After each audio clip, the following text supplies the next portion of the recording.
March 27, 2025న force Motors వాళ్ళ official website లో ఒక అనౌన్స్మెంట్ రిలీజ్ చేసింది. ఇందులో ఇండియన్ ఆర్మీ నుండి సుమారు 3000 ఫోర్స్ గుర్కా వెహికల్స్ కోసం ఆర్డర్ వచ్చినట్లు చూపించింది. ఇంకా ఈ వెహికల్స్ ను రాబోయే 3 సంవత్సరాల్లో ఫోర్స్ మోటార్స్ ఇండియన్ ఆర్మీకి డెలివరీ చేస్తుంది.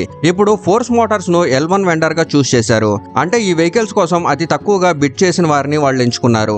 ఈ ఆర్డర్ ను director general of capability development CD 1314 general staff branch IHQ of ministry defence New Delhi నుండి ఇష్యూ చేశారు. ఈ వెహికల్ డెలివరీ మ్యాక్సిమంగా 3 సంవత్సరాల్లో మల్టిపుల్ ట్రెంచెస్ లో జరుగుతుంది. అయితే ఈ ఆర్డర్ ఎప్పుడు, ఎలా వచ్చింది, ఎన్ని వెహికల్స్ కోసం వచ్చిందన్న విషయాలు అయితే తెలుసుకుందాం. అయితే ఇక్కడ ఆలోచించాల్సిన మరో ముఖ్యమైన విషయం ఏంటంటే ఫోర్స్ గుర్కా ఒక అద్భుతమైన ఆఫ్ రోడ్ వెహికల్. ఇదే సెగ్మెంట్ లో మహేంద్ర థార్ కూడా ఉంది. ఈ 2 కంపెనీ వెహికల్స్ గతంలో ఇండియన్ ఆర్మీలో సేవలు అందించాయి లేదా ప్రస్తుతం అందిస్తున్నాయి. కానీ ఫోర్స్ మోటార్స్ ఈ వార్తను ప్రకటించినప్పటి నుంచి అందరి మనసులో ఒక క్వశ్చన్ వస్తుంది. మహేంద్ర థార్ ఒక అద్భుతమైన ఆఫ్ రోడర్ వెహికల్. ఇండియాలోని మహేంద్ర కంపెనీ తయారు చేస్తుంది. ఇంకా జనాల్లో ఎంతో పాపులారిటీ పొందింది. అలాంటి వెహికల్ ని వదిలేసి ఇండియన్ ఆర్మీ ఫోర్స్ గుర్కాను ఎందుకు ఎంచుకుంది? ఈ వీడియోలో ఈ విషయాల గురించి అలాగే మరిన్ని ఇంట్రెస్టింగ్ విషయాల గురించి తెలుసుకుందాం. ముందుగా ఇండియన్ ఆర్మీ ఫోర్స్ మోటార్స్ కు సుమారు 3000 గుర్కా వెహికల్స్ ఆర్డర్ ఇచ్చింది. ఈ ఆర్డర్ లో ఏ రకమైన వెహికల్స్ ఉన్నాయి, అవి ఆర్మీకి ఏ అవసరాలు తీరుస్తాయనే విషయాన్ని అర్థం చేసుకుందాం. ఫోర్స్ గుర్కా అనేది జనరల్ సర్వీసెస్ 800 GS కేటగిరీలో వస్తుంది. ఇందులో కొన్ని సంవత్సరాల క్రితం టాటా సఫారీ కూడా చేర్చారు. కానీ ఇక్కడ ఒక విషయం ఏంటంటే సాధారణంగా గుర్కా హాట్ టాప్ వర్షన్ లో ఉంటుంది. కానీ ఆర్మీ సాఫ్ట్ టాప్ వర్షన్ ను డిమాండ్ చేసింది. దీనివల్ల వాళ్ళు తమ అవసరాలకు అనుగుణంగా దాన్ని ఉపయోగించుకోవచ్చు. ఈ వెహికల్ ఇండియన్ ఆర్మీ మరియు ఇండియన్ ఎయిర్ ఫోర్స్ కోసం కూడా ఉపయోగిస్తారు. కాబట్టి ఇప్పుడు ఇక్కడ మాట్లాడేది కేటగిరీస్ గురించి. అంటే ఫోర్స్ గుర్కా ఏ కేటగిరీలోకి వస్తుందంటే జనరల్ సర్వీసెస్. ఆర్మీలో ఇలాంటి ఎన్నో కేటగిరీస్ ఉన్నాయి మరియు వాటిలో ఏ వెహికల్స్ ఉన్నాయి, ఈ కేటగిరీస్ గురించి ఒకసారి తెలుసుకుందాం. కాబట్టి ఫస్ట్ ఒకసారి ఇది అర్థం చేసుకోండి.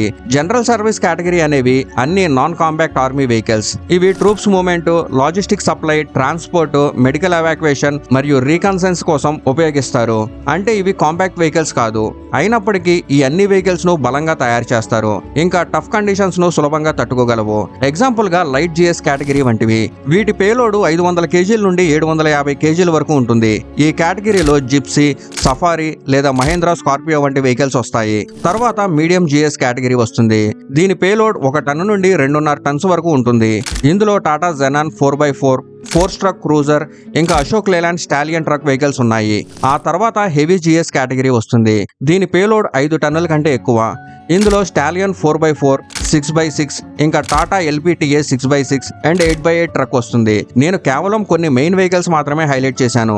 ఇవే కాకుండా ఆర్మీ దగ్గర ఈ అన్ని కేటగిరీస్ లో చాలా వెహికల్స్ ఉన్నాయి. ఇప్పుడు ఇన్ని వెహికల్స్ చూసాం కాబట్టి హిస్టరీలోకి వెళ్ళి ఒకసారి చూద్దాం. ఇండియన్ ఆర్మీ ఎప్పుడు ఏ వెహికల్ ని ఇంట్రడ్యూస్ చేసిందో. కాబట్టి మొదలు పెడదాం అలాంటి వెహికల్స్ తో. దాని గురించి ప్రతి ఒక్కరికి తెలుసు. అదే మారుతి జిప్సీ. ఇది ఇండియన్ ఆర్మీ గుర్తింపు మరియు దీనిని ఆర్మీలో అత్యధికంగా ఉపయోగించారు. అది కూడా వేలాది యూనిట్స్ లో. మరియు వీటిని 1980లు 1990ల టైంలో ఆర్మీలో ప్రవేశపెట్టారు. ఆ తర్వాత 2000 సంవత్సరంలో టాటా సుమో 4x4 ట్రక్స్, ఆ తర్వాత 2010 నుండి 2020 మధ్యలో Tata Xenon pickup trucks, Tata Safari Storme, Mahindra Scorpio మరియు వీటన్నిటి మధ్యలో 2018లో గుర్కా లైట్ స్ట్రైక్ వెహికల్ ను కూడా ఆర్మీ చేర్చింది. కాబట్టి దీని అర్థం ఇండియన్ ఆర్మీ మరియు ఫోర్స్ మోటార్ సంబంధాలు గతంలో నుండే ఉన్నాయి. కానీ ఎంత గతం నుండి అంటే నేను మీకు చెప్తాను. ఇండియన్ ఆర్మీ మరియు ఫోర్స్ మోటార్ సంబంధాలు చాలా పాతవి. వాస్తవానికి ఫోర్స్ మోటార్స్ ప్రారంభమైనప్పటి నుండి అంటే 1958లో ఆర్మీ మరియు ఫోర్స్ మోటార్స్ మధ్య సంబంధాలు ఉన్నాయి. అక్కడ ఫోర్స్ మెటాడోర్ ప్రవేశపెట్టింది మరియు కొన్ని ఫోర్స్ హంసెట్ టెంపోస్ ను కూడా ప్రవేశపెట్టింది. తర్వాత కాలంలో ఫోర్స్ ట్రావెలర్, ఆ తర్వాత ట్రక్స్ ను కూడా ప్రవేశపెట్టారు. ఆ తర్వాత నేను మీకు 2018లో ప్రవేశపెట్టబడిన గుర్కా లైట్ స్ట్రైక్ వెహికల్ గురించి ఇప్పటికే చెప్పాను. 2025లో దాదాపు 3000 గుర్కాలను ఇండియన్ ఆర్మీ మళ్ళీ ప్రవేశపెట్టబోతుంది. కానీ ఇలాంటి సంబంధాలు ఆర్మీకి మహేంద్రతో కూడా ఉన్నాయి. అక్కడ మహేంద్ర జీప్ నుండి బొలెరో వరకు మరియు స్కార్పియోను కూడా ఆర్మీ ప్రవేశపెట్టింది. మరి మహేంద్ర థార్ని ఎందుకు అవాయిడ్ చేశారు? ఇప్పుడు నేను మీకు మహేంద్ర థార్ని ఎందుకు అవాయిడ్ చేశారో చెప్పను, కానీ నేను మీకు ఫోర్స్ గుర్కాను ఎందుకు ఎంచుకున్నారో చెప్తాను. దీనివల్ల మహేంద్ర థారు ఈ అన్ని స్టాండర్డ్స్ కు ఎందుకు సరిపోలేదో మనకి క్లియర్ గా తెలుస్తుంది. కాబట్టి వీడియోని జాగ్రత్తగా చూడండి. ఫస్ట్ ఒకసారి అర్థం చేసుకోండి ఫోర్స్ గుర్కా ఎలా తయారు చేశారో. ముందుగా force Gurkha rough and tough roads కోసం ప్రత్యేకంగా తయారు చేసిన ఒక పవర్ఫుల్ వెహికల్. దీని ప్రత్యేకత ఏంటంటే ఫోర్స్ గుర్కా తన సెగ్మెంట్ లో ఎలాంటి ఫీచర్స్ ఉన్న ఒకే ఒక్క వెహికల్. ఇందులో ఫ్రంట్ మరియు రేరు 2 డిఫరెన్షియల్ లాక్స్ ఉన్నాయి. ఇంకా ఇంకా ఆఫ్ రోడింగ్ లేదా 4x4 ఎస్యూవీస్ గురించి కొంచెం తెలిసిన వాళ్ళు అర్థం చేసుకుంటారు. ఒక వెహికల్ లో డిఫరెన్షియల్ లాక్ ఎంత ముఖ్యమో అదే టైంలో వెహికల్స్ యొక్క వాటర్ వేడింగ్ కెపాసిటీ కూడా చాలా ముఖ్యం. ఎందుకంటే ఆర్మీ ఆపరేషన్స్ లో ఉన్నప్పుడు వీళ్ళు ఎప్పుడు రివర్ దాటాల్సి వస్తుందో తెలియదు. అలాంటి సిచ్యువేషన్స్ లో force Gurkha 700 mm water vending capacity Indian ఆర్మీకి చాలా యూస్ఫుల్ గా ఉంటుంది. ఇంకా రఫ్ టెరైన్స్ లో వారిని ముందుకు తీసుకెళ్తుంది. ఈ water wading capacity Force factory fitted snorkel ద్వారా గుర్కాకు లభిస్తుంది. ఇది ఇండియాలో మరే ఇతర వెహికల్ లో లభించదు. ఇప్పుడు ఒక క్వశ్చన్, ఎక్కువ ఎలక్ట్రానిక్స్ మరియు ఆటోమేటిక్ ఫీచర్స్ తో ఉన్న వెహికల్ ఎక్కువ కాలం పనిచేస్తుందా, లేక మాన్యువల్ మరియు సింపుల్ బేర్ బోన్ వెహికల్ ఎక్కువ కాలం పనిచేస్తుందా? మీరు బేర్ బోన్ వెహికల్ అనే ఆన్సర్ ఇస్తారు. ఫోర్స్ గుర్కా కూడా అలాంటి బేర్ బోన్ వెహికల్. దీనిలో ఫ్రంట్ మరియు rear manual differential locks, minimum electronics మరియు మాన్యువల్ కంట్రోల్స్ ఉంటాయి. ఆర్మీ కోసం ఈ వెహికల్ ని మరింతగా మార్పు చేస్తారు. దీని ద్వారా ప్రతి పార్ట్ రిలయబిలిటీగా ఉంటుంది. సరే, ఈ రెండు విషయాలు ఒక రకంగా ముఖ్యమైనవి, కానీ దీనికి మించి మరొక విషయం ఉంది. ఇది ఆర్మీకి చాలా ముఖ్యమైనది మరియు వెహికల్స్ లో ఉండడం చాలా అవసరం. అదే పెద్ద ఇంజన్. ఇది OM 616 సిరీస్ మెర్సిడీస్ బేస్డ్ అని నేను చెప్పను, ఎందుకంటే ఇది ఫోర్స్ మోటార్స్ చేత తయారు చేయబడింది. 2.6 లీటర్ డీజిల్ ఇంజన్. ఇది 140 bhp పవర్ మరియు 320 Nm టార్క్ ని ప్రొడ్యూస్ చేస్తుంది. అది కూడా 1400 RPM దగ్గర. ఇప్పుడు నేను ఈ 1400 RPM ఎందుకు హైలైట్ చేశాను ఒకసారి ఆలోచించండి. ఇప్పుడు చూడండి, ఒక విషయం చాలా క్లియర్ గా ఉంది. డిస్ప్లేస్మెంట్ కు ఆల్టర్నేట్ లేదు. ఇంజన్ ఎంత పెద్దగా ఉంటే దాని లో ఎండ్ టార్క్ అంత బెటర్ గా ఉంటుంది. ఇది వెహికల్ ని స్టేబుల్ గా ఉన్న స్టేజ్ నుండి టోయింగ్ కి సహాయపడుతుంది.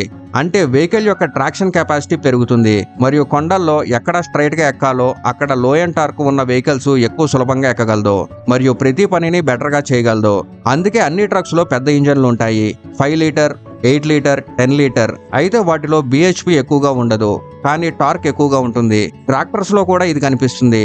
పెద్ద పెద్ద పనులు జరిగే ప్రతి చోట లో ఎండ్ టార్క్ చాలా ముఖ్యం. అలాగే గుర్కాలో ఇది ఆర్మీకి లభించింది. ఇవన్నీ ఫోర్స్ గుర్కా ప్రోడక్ట్ ద్వారా ఆర్మీకి లభిస్తున్న ఫీచర్స్. అయితే దీనికి అడిషనల్ గా మ్యానుఫ్యాక్చరర్స్ ఫోర్స్ మోటార్స్ కూడా అన్ని బోర్డర్స్ ఏరియాస్ దగ్గర స్టాక్ ఫైల్ చేయడంలో ఆర్మీకి చాలా సహాయం చేసింది. ఇంకా ఆర్మీకి ట్రైనింగ్ కూడా ఇచ్చింది. దీనివల్ల వాళ్ళు ఫీల్డ్ లో కూడా వెహికల్స్ ను రిపేర్ చేయగలరు. దీనివల్ల ఆర్మీకి ప్రతి వెహికల్ కి మొత్తం లైఫ్ స్పాన్ కాస్ట్ తగ్గుతుంది. ఇది ఆర్మీలో చాలా ముఖ్యం. కాబట్టి నేను మీకు ఫోర్స్ గుర్కా గురించి చెప్పినవన్నీ వీటిలో ఏది తారులో లభించదు. పెద్ద ఇంజన్ లేదు, లో ఎండ్ టార్క్ కాదు, మినిమం ఎలక్ట్రానిక్స్ కాదు, ఆఫ్ రోడింగ్ క్యాపబిలిటీ కాదు. మరియు వీటన్నిటికీ అడిషనల్ గా వెహికల్ టెస్ట్ జరుగుతున్నప్పుడు మహేంద్ర తార్లో 5 డోర్ వర్షన్ అందుబాటులో లేదు. కేవలం 3 డోర్ వర్షన్ మాత్రమే ఉంది. ఇప్పుడు ఈ విషయం కూడా ఎక్కడో క్లియర్ గా చూపిస్తుంది. మహేంద్ర తన తార్ని ఒక సిటీ సెంట్రిక్ ఎస్యూవీగా మార్చుకుంటుంది, సరైన ఆఫ్ రోడింగ్ ఎస్యూవీగా కాదు. మాన్యువల్ డిఫరెన్షియల్ లాక్స్ తో, వేరే మాన్యువల్ విషయాలతో. ఇవన్నీ చెప్పడం ద్వారా నేను ఇలా అనడం లేదు మహేంద్ర తార్ ఎఫిషియంట్ ఆఫ్ రోడర్ కాదని. ఇది ఎఫిషియంట్ ఆఫ్ రోడర్. కానీ ఇక్కడ విషయం ఇండియన్ ఆర్మీకి అవసరమైన బేర్ బోన్ వెహికల్ గురించి. ఇది ఇండియన్ ఆర్మీ యొక్క అవసరం. ఈ వీడియోలో ఇదే మెయిన్ ఉద్దేశం. సో ఫోర్స్ గుర్కా పైన మీ ఒపీనియన్ ఏంటో కామెంట్లో చెప్పండి.